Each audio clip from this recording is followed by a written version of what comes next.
তো সবাই কেমন আছেন? আশা করি সবাই ভালো আছেন। ক্রিপ্টোকারেন্সি মার্কেট সবার জন্য না, এবং কেন না এ বিষয়টা পুরোপুরি আলোচনা করব।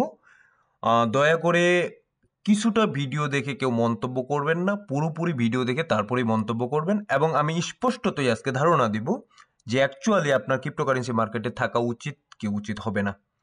এবং যেই পয়েন্টগুলো আমি আলোচনা করব সেই পয়েন্টে পয়েন্টে যেগুলো নেগেটিভ পয়েন্ট আছে সেগুলোর পয়েন্টে পয়েন্টে যদি আপনার লাকটা মিলে যায় বা আপনি যদি ওইরকম মানুষ হয়ে থাকেন, তাহলে আমি অনুরোধ করব আপনি ক্রিপ্টোকারেন্সি মার্কেটে থাকার আর দরকার নেই। আপনি সামনের দিকে আরও লস করবেন। সো মার্কেটের আপডেট আজকে বলবো না, আজকে বলবো যে আসলে ক্রিপ্টোকারেন্সি মার্কেটে আপনার কেন থাকা উচিত না। দেখুন, আপনি যদি 1 বছর 1.5 বছর বা 2 বছর ধরে মার্কেটে থাকেন, তারপরও যদি আপনি এখান থেকে প্রফিট বের করতে না পারেন, তাহলে ভুলটা কার? এবং আপনারা সবসময় যেই অভিযোগটা করে থাকেন সেই অভিযোগটা হচ্ছে যে ভাই আপনারা হোল্ড অন বলেন, হোল্ড করতে বলেন, হোল্ড করতে বলেন। এটা যেমন ঠিক, এমনটাও ঠিক যে আপনাদেরকে বলা হয় যে আপনাদের যখন প্রফিট হবে তখন আপনারা সেই কয়েনের পার্ট সেলিং করা শুরু করবেন। এটাও কিন্তু আপনাদেরকে বলা হয়। শুধু আপনারা হোল্ডের কথা বলেন। এখন যেই হোল্ডের কথা বলা হয়, যেই কয়েনগুলো হোল্ড করতে বলা হয়, সেই কয়েনগুলো হচ্ছে যেই কয়েনগুলা আপনাদের এখনো রিটার্ন দেয় নাই, সেই কয়েনগুলো হোল্ড করতে বলা হয়। যে কয়েনগুলো রিটার্ন দেয় সেই কয়েনগুলো কিন্তু আপনাদেরকে সেল করতে বলা হয়। ঠিক আছে? সো আপনার যদি 1 বছর 1.5 বছর বা 2 বছর ধরে ক্রিপ্টোকারেন্সি মার্কেটে থেকেও এখন পর্যন্ত প্রফিট বের করতে না পারেন, তাহলে আপনি এই মার্কেটে আর থাকবেন না। এবং এই জায়গাটাতে কিছু শর্ত আছে, কিছু জিনিস আমাকে বলা উচিত। ধরুন আপনি 2 বছর আগে নতুন একটা কয়েনে ইনভেস্ট করছেন বা 1.5 বছর আগে নতুন একটা কয়েনে ইনভেস্ট করছেন, সেই কয়েনটার প্রাইস ওই সময়টাতে হাই ছিল। ঠিক আছে? ধরুন ওই সময়টাতে প্রাইস হাই ছিল এবং সেখান থেকে কয়েনটা আস্তে আস্তে নিচের দিকে আসতেছে, আর উপরের দিকে উঠে নাই। তারপরও কিন্তু একটা জিনিস মাথায় রাখবেন, আপনি কিন্তু সব সময় যে নতুন কয়েনে ইনভেস্ট করবেন এমনটা না। আপনার যেগুলো বেস ফান্ডামেন্টাল আছে সেই কয়েনগুলোতেও কিন্তু আপনাদেরকে ইনভেস্ট করতে হবে। এবং আপনারা শুধুমাত্র যদি ওই ওভার হাইপ এবং মিম কয়েন এবং যেই কয়েনগুলা মার্কেট টপে ছিল সেই কয়েনগুলোতে বাইং করছেন, তাহলে এইখানে আমাকে বলতে হবে আপনার লাকের কোনো সমস্যা নেই এই জায়গায়। আপনার সমস্যাটা হচ্ছে স্ট্র্যাটেজি, বা আপনি প্ল্যানিং করতে পারেন নাই আপনাকে মার্কেটে কিভাবে চলতে হবে, কিভাবে সাজাইতে হবে। সো মার্কেট আপনার কুইট করাই উচিত। এবং এই জায়গাটাতে আরেকটা জিনিস বলতে চাই, কয়েকটা মার্কেট সম্পর্কে এই জায়গাতে বলা উচিত আমার। যেমন অনেকে বাইনারিতে ইয়া করেন, কেউ ফরেক্সে করেন। বাইনারি তো অনেকটা একটা জুয়া, অ্যাজ এ জুয়া হিসেবে চলে।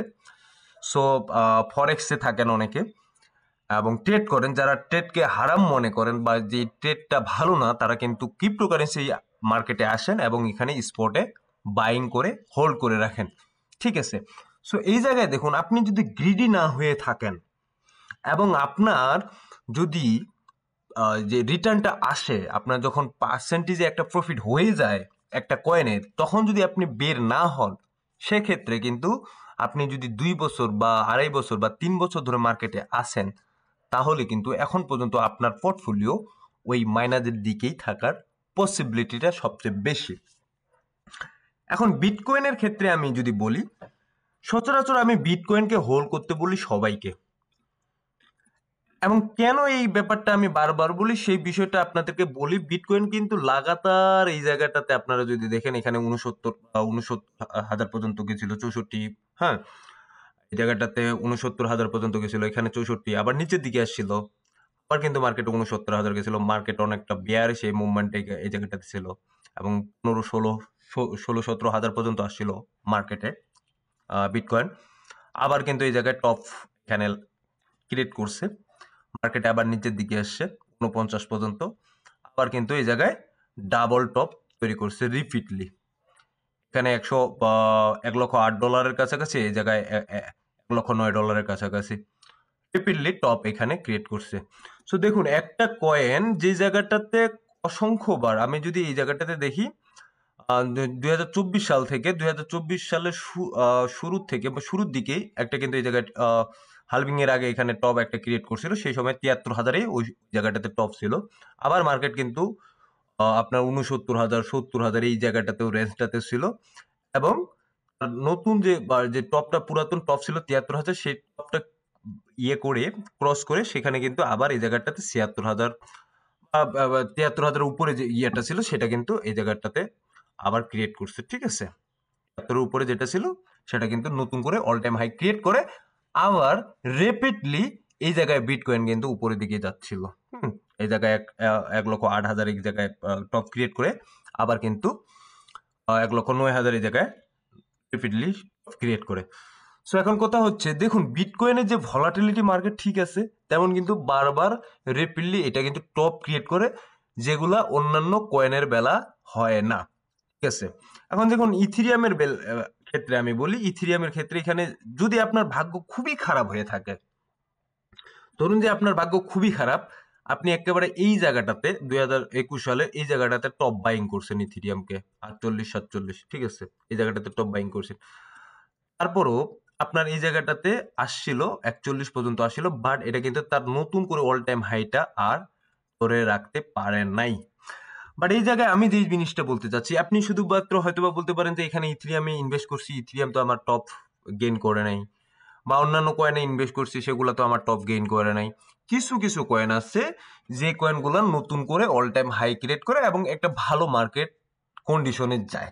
ঠিক আছে, সো যারা ডিসিএ করেন তাদের জন্য আমি একটা জিনিস বলবো, যে যাদের পোর্টফোলিও ভালো তারা কিন্তু এই জায়গাটাতে যখন এটা আমি 4100-এর কথা বলি বা 4,000-এর কথা বলি, তখন কিন্তু মার্কেটে তারা একটা মোটামুটি ভালো একটা স্ট্যান্ডার্ড জায়গায় পৌঁছাইতে পারছে, অথবা প্রফিট হয় নাই বাট একটা ইকুয়াল একটা পজিশনে তারা যাইতে পারছে। ঠিক আছে, তো এখন কথা হচ্ছে মার্কেটে আপনাকে আপনার স্ট্র্যাটেজিতে খেলতে হবে, অন্য কারো স্ট্র্যাটেজি না। ঠিক আছে, আপনার কখন লাভ হচ্ছে, আপনার কখন প্রফিট হচ্ছে, একান্ত আপনি ছাড়া এই বিষয়টা কেউ জানে না, এবং আপনাকে যারা বলতেছে সেল করতে তারাও রাইট, যখন মার্কেট উপরের দিকে যাচ্ছে তারাও রাইট, যারা হোল্ড করতে বলতেছে তারাও রাইট। এই জায়গাটা আসলে জিনিসটা হচ্ছে আপনার উপর, যে আপনার ওই জায়গায় প্রফিটেবল নাকি আপনি প্রফিটেবল না, আপনার লস রিকভারি হলো কি হলো না, এই বিষয়টা কিন্তু আপনার একান্ত নিজস্ব বিষয়। ঠিক আছে, সো সবসময় এই জিনিসটা মাথায় রাখবেন।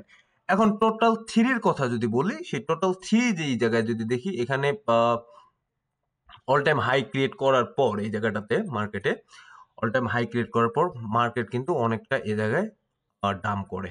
আমি যদি বলি এটা অনেকটা নিচের দিকে ছিল এবং অনেক দিন এই জায়গায় মার্কেটে কিন্তু ঘোরাঘুরি করতেছিল। ঠিক আছে, এবং 2022 সাল থেকে এখানে যদি দেখি সেক্ষেত্রে 2023 সাল 24 সাল পর্যন্ত আবার কিন্তু উপরের দিকে ওঠা শুরু করছে, এবং জায়গাটাতে মাঝখানে কিছুদিন সাইডওয়েজ মার্কেট চলছিল, দেন কিন্তু কিছুদিন আগেও এই জায়গায় আবার নতুন করে অল টাইম হাই ক্রিয়েট করে, যেটার পার্থক্য বেশি না।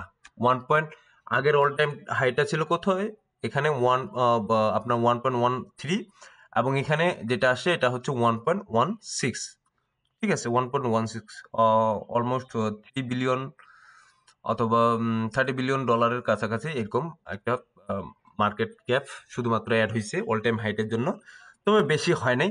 বাট এর মধ্যে শুধুমাত্র যারা আপনারা মিম কয়েন অথবা শিট কয়েনে ইনভেস্ট করছেন রেগুলার ভাবে প্রচুরভাবে, তারা অনেকে ধরা খেয়েছেন, কিছু সংখ্যক মানুষ যারা এই জায়গাটাতে প্রফিট বের করতে পারছেন, এবং ম্যাক্সিমাম মানুষ এই জায়গাটাতে ধরা খেয়ে বসে আছেন। ঠিক আছে, সো মার্কেট যদি আপনি দেখতেছেন যে মার্কেটে আপনি যারা নতুন আসছে তাদের জন্য এখন বলি, যারা মার্কেটে নতুন আসছে, দেখুন মার্কেটে আপনারা শিওর, আপনারা যারা এখন প্যানিক করতেছেন, আমি শিওর ড্যাম শিওর যে আপনারা এই জায়গাটাতে প্যানিক করতেছেন। মার্কেট যখন অল টাইম হাইয়ের জায়গাটাতে ছিল ওই সময় আপনারা এই জায়গায় বাইং করছিলেন। ঠিক আছে, এই জায়গাটাতে বাইং করছিলেন, এবং ওভারঅল যদি অল্ড কয়েনগুলোর ক্ষেত্রে দেখি, অল্ড কয়েন যখন একটা লেভেলে ছিল, টপ লেভেলে ছিল, সেই সময়টাতে বাইং করা হয়েছে। এখন মার্কেটে আপনাদের ধৈর্য নেই। যদি মার্কেটে আপনাদের ধৈর্য না থাকে এবং আপনারা যদি শর্টকাট রাস্তা খুঁজেন বড় লোক হওয়ার বা মানি ইনকাম করার বা মানি জেনারেট করার, তাহলে আমি বলবো যে মার্কেট কোয়াইট করুন। ক্রিপ্টোকারেন্সি মার্কেট, শুধু ক্রিপ্টোকারেন্সি মার্কেট না, এটা আপনি স্টক মার্কেট বলুন বা অন্যান্য আদার কোনো মার্কেট বলুন, আপনি কোয়াইট করুন। কারণ এই জায়গাটাতে খুব তাড়াতাড়ি আপনার সাফল্য আসবে এমনটাও না। এবং এই জিনিসটা আপনারা একটু লক্ষ্য করুন, যারা এই জায়গাটাতে হোল্ড করেছিল, আচ্ছা এই জায়গাটাতে হোল্ড করেছিল, ঠিক আছে, এই জায়গাটাতে অথবা এই জায়গাটাতে ধরলাম, এই জায়গাটাতে হোল্ড করেছিল, এখান থেকে মার্কেট কতটা নিচে আসছে, নিচে আসার পর কতদিন সাইডওয়েজ চলছে আপনারা একটু লক্ষ্য করুন। আপনারা যখন চার্ট দেখবেন তখন কিন্তু বুঝতে পারবেন বিষয়গুলা। এই জায়গা থেকে মার্কেট কিন্তু অনেক দিন সাইডওয়েজে ছিল। এখন যারা এই জায়গাটাতে পেশেন্ট দেখাইতে পারছে, যারা এই জায়গাটাতে ধৈর্য ধরতে পারছে, তারাই কিন্তু এই জায়গাটাতে পৌঁছাইছে, ঠিক না? তারা কিন্তু এই জায়গাটাতে পৌঁছাইছে। এখন এই জায়গাটা থেকে মার্কেট নিচের দিকে আসে অনেকদিন সাইডওয়েজে ছিল। আপনার এই জায়গায় টপ লাগছে, টপ ক্রিয়েট হয়ে গেছে অলরেডি এই জায়গাটাতে। হুম, টপ ক্রিয়েট হওয়ার পর মার্কেট আবার নিচের দিকে আসছে। এখন পর্যন্ত এই জায়গাটাতে বলা যাবে না যে এটাই টপ কিনা, বাট আমি যদি ধরে নিই যে এটাই টপ, মার্কেটের ওই সময়টাতে 2024 সালের নভেম্বরের দিকে ওইটাই টপ, সেক্ষেত্রে মার্কেট তো আরেকটু সাইডওয়েজ নিবে নাকি? মার্কেট তো আরেকটু সাইডওয়েজ নিয়ে উপরে যাবে। সো এই জায়গাটা, আচ্ছা এই জায়গাটাতে কি আপনার ধৈর্য আছে? এই জায়গাটাতে এতটুকু জায়গায় কি আপনার ধৈর্য আছে?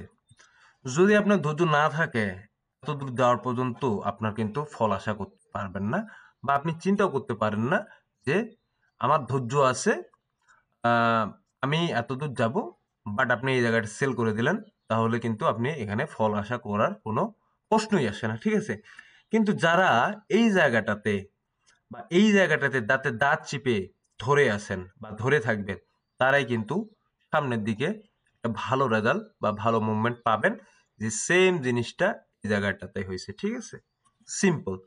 তো ধন্যবাদ সবাইকে, ভালো থাকবেন, সুস্থ থাকবেন, দেখা